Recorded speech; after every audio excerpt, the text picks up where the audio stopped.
Some might claim that Paul was writing only to the Christian community, that there is a difference in which a Christian relates to the wider community than the members of his or her own church.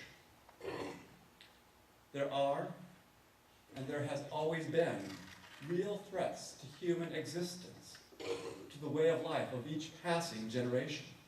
The Colossians, those early Christians, as well as their Jewish sisters and brothers, could not ignore the brutality of the Roman imperialism. Neither can we ignore the threat of suicide bombers, nor the signs of a radically changing environment. While we have reason to be concerned, we cannot allow these threats to cause us to withdraw from the world, to live in fear, to shy away from cultivating a relationship with a stranger, or more importantly, set limits on the grace of God. Perhaps it is my own self-understanding as an outsider within Christianity that has allowed me to engage interfaith dialogue. Through my struggle to claim a Christian identity, I have been implanted with a sense of possibility, that the world is much larger than I can imagine, that there is yet more light to shine forth upon the world.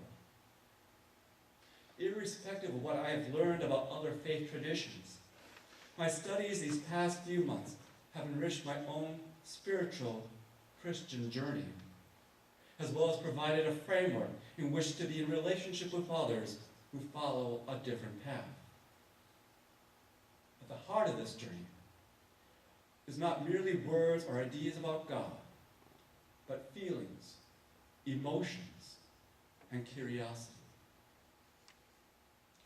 For Paul, what holds everything together, a relationship, a community, the universe, is love. Love binds everything together in perfect harmony. We all know that love isn't easy. It takes practice. We practice love in our homes. We practice love at the chapel. Sometimes we succeed, and sometimes we fail. But as Christians, or rather for those of us who identify as Christians, we are called to practice that love in the world and not just in this building. To take what we practice in this place and give it life in our convo associations and townships and state governments.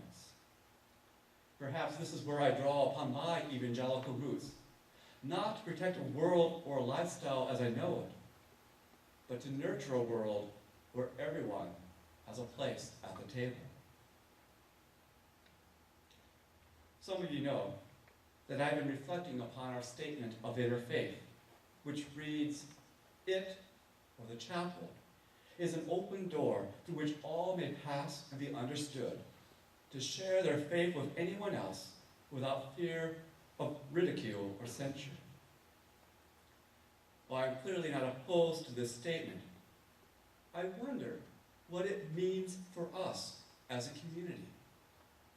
I wonder what it means for you as a community. Does it provide us with a sense of direction? Or does it simply serve to help us feel good about whom we are as a community of faith? In one of the books I read in preparation for the Parliament of World Religions, I came across the assertion that within most of the religions of the world, there is an equivalent of the Golden Rule. Do you remember it? Do unto others as you would have them do unto you. This would suggest, at least for me, that at the heart of most religions is not a particular system of beliefs, but a call to love one another. Despite the language barriers, despite the cultural differences, despite our different theologies and concepts of God, we have all received a similar challenge to practice love within the world. Then again, maybe it's not a challenge, but the recognition of our own hunger for love. While I was primarily focused on the practice of interfaith dialogue at the Parliament, there were several tracks, series of seminars and presentations focused upon specific issues affecting all of humanity, such as poverty, climate change, the nurture and preservation of children, and the role of women in society. The emphasis of these tracks was to find common ground as communities of faith to ensure a future for our world.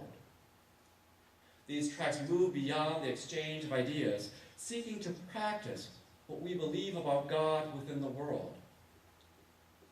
Whatever the words, compassion, kindness, humility, meekness, patience, love.